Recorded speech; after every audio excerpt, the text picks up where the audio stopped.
Hello student, आज आपको inter की क्लास में केमिकल काइनेटिक्स में आपको अपक्रिया की कोड पढ़ाते हैं। ठीक, ऑर्डर ऑफ रिएक्शन ये मोस्ट इंपॉर्टेंट टॉपिक है और इसके आगे आपके निगमन भी स्टार्ट हो जाएंगे कि शून्य कोड अपक्रिया, प्रथम कोड अपक्रिया, इनके निगमन भी स्टार्ट होंगे। इसलिए जो इससे वीडियो पढ़ने जा रहे हैं तो यहाँ से सब मोस्ट इंपॉर्टेंट होगा। ठीक, इससे पहले आपने अपक्रिया की आणविकता पढ़ी थी और ये पढ़ने जा रहे हैं कोट, और इसके बाद दोनों के अंतर पढ़ेंगे क्रिया की कोट और आणविकता में। तो अपक्रिया की कोट क्या होती है कि किसी रासायनिक अपक्रिया में अभिकारक अणुओं की वह न्यूनतम संख्या, किसी रासायनिक अपक्रिया में अभिकारक अणुओं की वह न्यूनतम संख्या जो अपक्रिया का वेग निर्धारित करती है। ठीक, जो अपक्रिया का वेग या अपक्रिया की दर को निर्धारित करती है, अपक्रिया की कोट कहलाती है। अपक्रिया की आणविकता क्या होती है कि किसी रासायनिक अपक्रिया में अभिकारक अणुओं की वह न्यूनतम संख्या जो संतुलित रासायनिक समीकरण को प्रकट करती है वो कहलाती है क्रिया की आणविकता। और ये क्या है, जो अपक्रिया की दर को निर्धारित करे उसे कहते हैं क्रिया की कोट। तो इसकी परिभाषा क्या लिखेंगे कि किसी रासायनिक अपक्रिया में, किसी रासायनिक अपक्रिया में अभिक्रिया में अभिकारक अणुओं की वह न्यूनतम संख्या है, अभिकारक अणुओं की वह न्यूनतम संख्या है।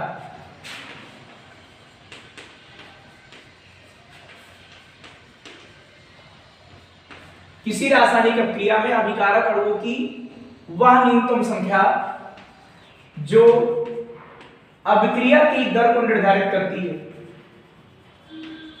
जो अभिक्रिया की दर को या क्रिया के वेग को निर्धारित करती, बातें की चीज है, अपक्रिया के दर को निर्धारित करती है।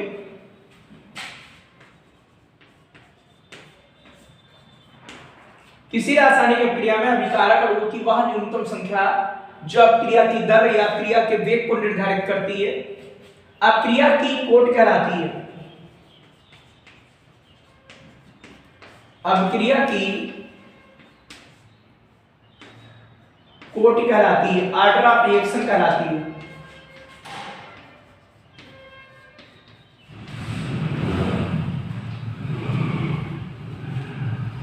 ये बात इतनी क्लियर होगी। अपक्रिया की जो कोट है, अपक्रिया की कोटि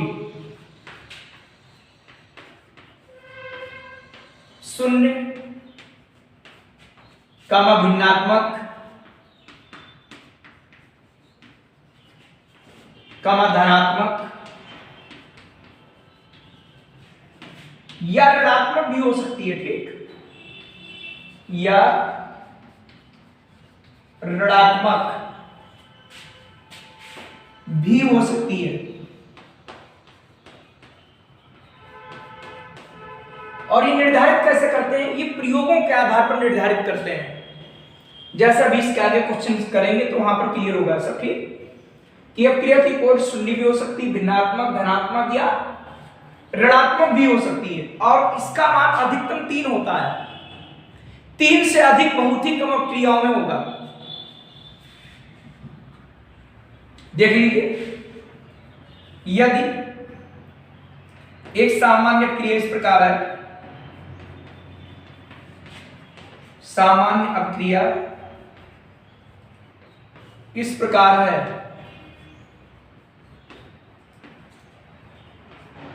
Ma प्लस Nb और एरो बनेगा उत्पाद, तो अपक्रिया का वेग क्या आएगा, अपक्रिया का वेग,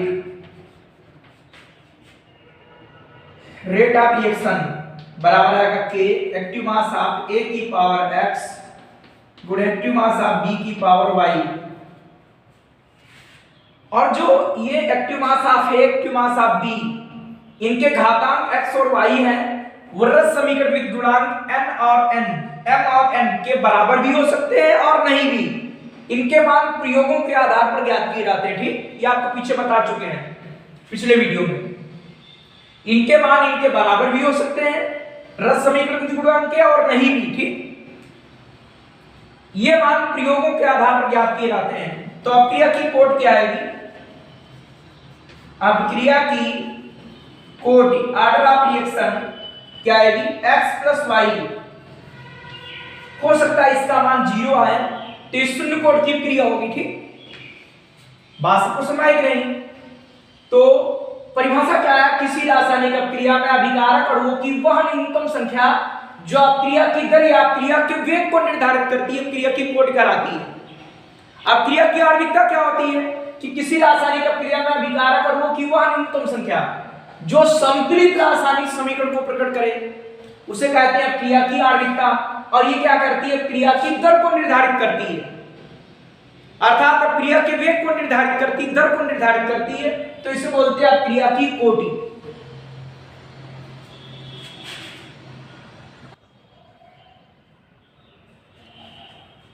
अब आपको पढ़ाते हैं अपक्रिया की कोटि तथा अपक्रिया की आणविकता में अंतर। मोस्ट इंपॉर्टेंट है ये, दोनों में अंतर पढ़ाते हैं, ठीक। यह आपका मोस्ट इंपॉर्टेंट है, अपक्रिया की कोटि तथा अपक्रिया की आणविकता में अंतर। तो है पहली हेडिंग, इसमें हेडिंग डालेंगे कि अपक्रिया की पहले लिखेंगे आणविकता और फिर लिखेंगे अपक्रिया की कोटि। चूंकि आणविकता पहले पढ़ चुके हो और कोट बाद में पढ़ी थी। तो अपक्रिया की आणविकता क्या करती है कि यह किसी रासायनिक अपक्रिया में अभिकारक अणुओं की वह न्यूनतम संख्या होती है जो संतुलित रासायनिक समीकरण को प्रकट करती है। क्या लिखेंगे? यह किसी रासायनिक अपक्रिया में, यह किसी रासायनिक अपक्रिया में अभिकारक अणुओं की वह न्यूनतम संख्या होती है जो संतुलित रासायनिक समीकरण, यह किसी रासायनिक अपक्रिया में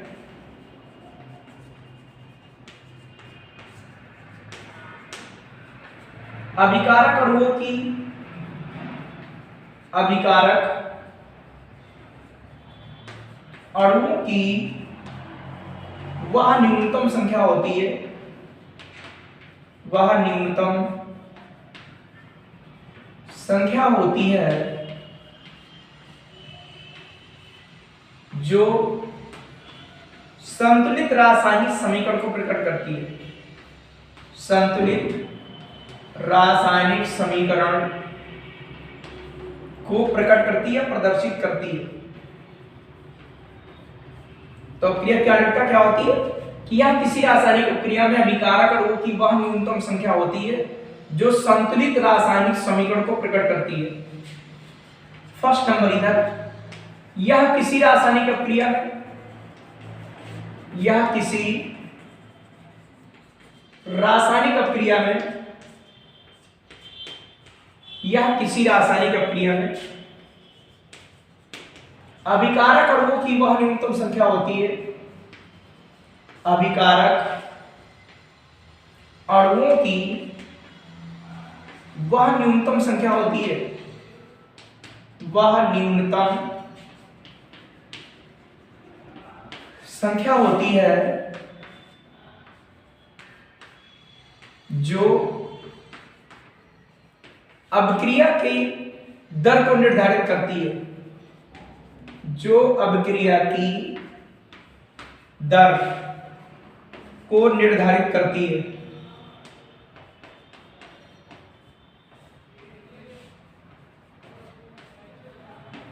यह किसी रासायनिक अपक्रिया में अभिकारक अणुओं की वह न्यूनतम संख्या होती है जो अपक्रिया की दर को निर्धारित करती है, ठीक। नंबर सेकंड, अपक्रिया की आणविकता कभी शून्य नहीं हो सकती, ठीक। अपक्रिया की आणविकता कभी भी शून्य नहीं हो सकती, कभी भी शून्य नहीं हो सकती, शून्य नहीं हो सकती। अपक्रिया की आणविकता कभी भी शून्य नहीं हो सकती। क्यों? क्योंकि ऐसी कोई अपक्रिया नहीं होगी इसमें कोई अभिकारक अणु भाग न ले रहा हो, तो अभिकारक अणु तो भाग लेंगे ही, इसीलिए शून्य नहीं हो सकती। अब क्रिया की जो कोटि होती है वो शून्य भी हो सकती है। अब क्रिया की कोटि शून्य भी हो सकती है, शून्य भी हो सकती है, क्योंकि कुछ अब क्रिया ऐसी होती है जिसमें अब क्रिया की दर अभिकारकों की सांद्रता पर निर्भर नहीं करती। जैसे यहां पर सूर्य का प्रकाश 2HCl, तो इसमें अब क्रिया की दर सूर्य के प्रकाश पर निर्भर कर रही है, अभिकारकों के सांद्रता पर निर्भर नहीं कर रही है। तो इस सब क्रिया की कोटि कितनी हो गई? शून्य हो गई। ठीक, इसका तीसरा अंतर देखिए, दूसरा अंतर हो गया, तीसरा अंतर कि अब क्रिया की आणविकता कभी भिन्नात्मक नहीं हो सकती है। अब क्रिया की आणविकता कभी भी भिन्नात्मक नहीं हो सकती है, भिन्नात्मक नहीं हो सकती है। और क्रिया की जो कोटि है ये भिन्नात्मक भी हो सकती है। अब क्रिया की कोटि भिन्नात्मक भी हो सकती है, भिन्नात्मक भी हो सकती है। जैसे ये क्रिया है कि रेट ऑफ रिएक्शन के एक्टिव मास ऑफ ए की पावर 1 और बी की पावर 1/2 ऐसे लिखिए। तो अब क्रिया की कोटि क्या है कि 1 + 1/2 अर्थात 1 से 1/2 अर्थात 3/2, तो 1.5 कोटि की क्रिया हो गई। तो अब क्रिया की कोटि भिन्नात्मक भी हो सकती है, लेकिन अब क्रिया की आणविकता कभी भिन्नात्मक नहीं होगी। ठीक, सो जो पूर्ण अंक में आएंगे या तो 1 होगी, 2 होगी या तो 3 होगी। ठीक, इस प्रकार आपके 3 अंतर हुए। फिर इसके अंतर आगे इसके बाद देखिए, इसके बाद अंतर इसी में बताते हैं आपको। अगला नंबर 4 होगा।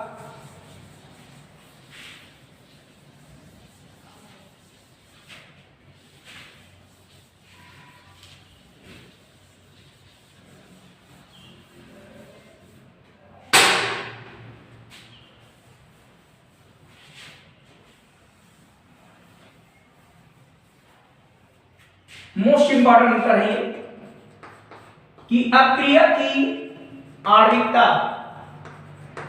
अब क्रिया की आणविकता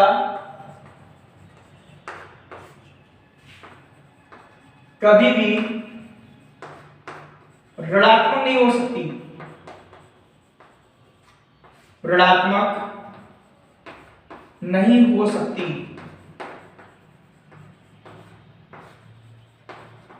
अब क्रिया की आणविकता कभी भी ऋणात्मक नहीं हो सकती। ठीक, अब क्रिया की जो कोटि है, अब क्रिया की कोटि ऋणात्मक भी हो सकती है,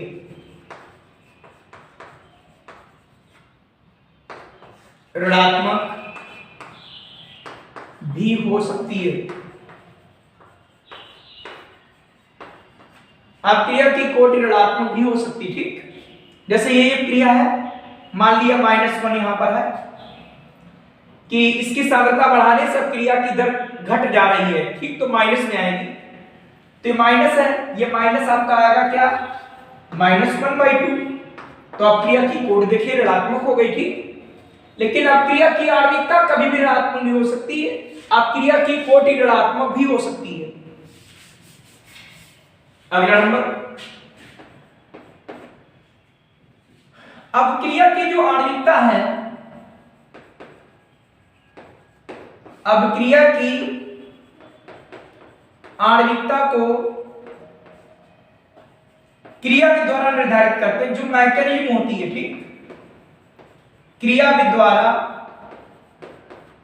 निर्धारित किया जाता है, निर्धारित किया जाता है। अतः यह एक सैद्धांतिक मान है।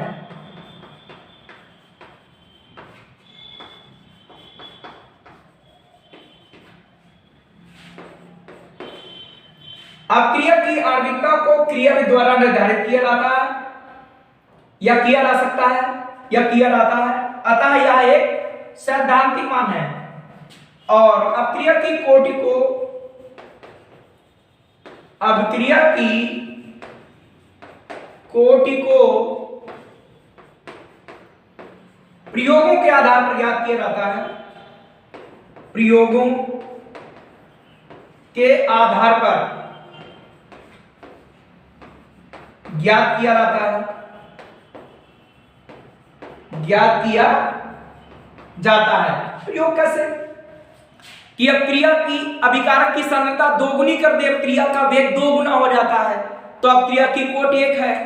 अभिकारक की सांद्रता दोगुनी कर दे, अपक्रिया की दर 4 गुनी हो जाती है तो पावर 2 हो गई, तो अपक्रिया की कोटि 2 हो गई। ठीक, इस तरीके से निर्धारित करते हैं। तो ये प्रयोगों के आधार पर अपक्रिया की कोटि को प्रयोगों के आधार पर ज्ञात किया जाता है।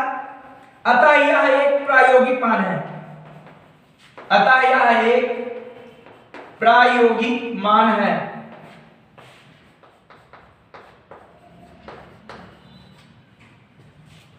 अगला नंबर, अपक्रिया की आणविकता का मान कोटि के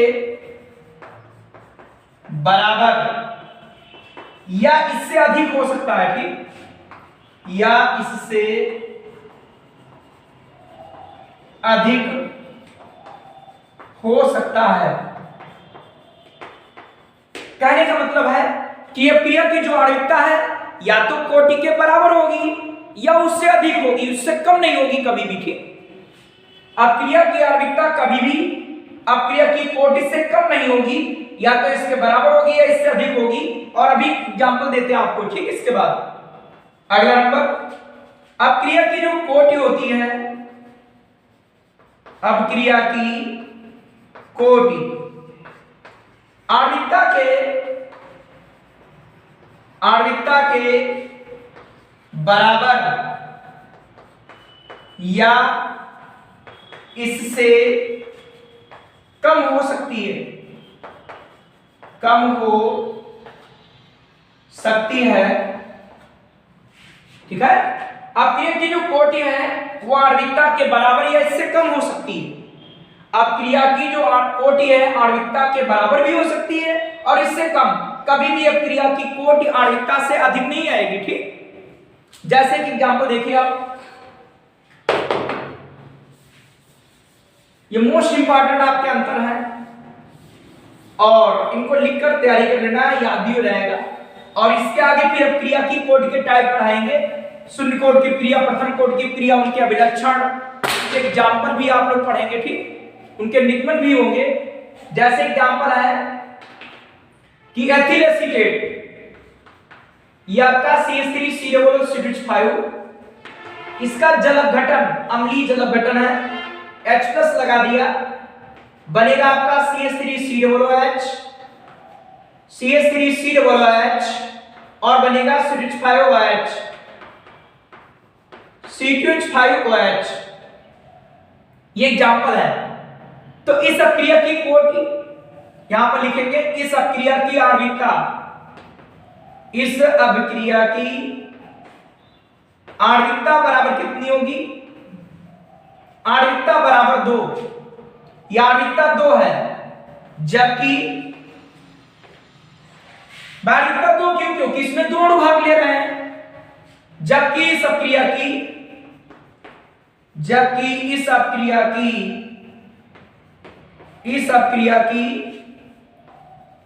कोटि 1 है, कोटि 1 है। क्यों 1 है? क्योंकि अपक्रिया की दर कभी भी जल के सांद्रण पर निर्भर नहीं करती है। ठीक, इसीलिए अपक्रिया की कोटि सिर्फ कितनी है? 1 है, केवल एथिल एसीटेट के सांद्रण पर निर्भर कर रही है। इसीलिए अपक्रिया की कोटि इसकी कितनी? 1। और इस अपक्रिया की आणविकता कितनी है? 2 है। तो आप ये एग्जांपल लिख सकते हो अंतर के बाद। तो इस प्रकार आज आपका क्या हो गया कि अपक्रिया की कोटि और अपक्रिया की कोटि आणविकता में अंतर। इसके आगे वीडियो आपको आगे मिलेंगे। ठीक।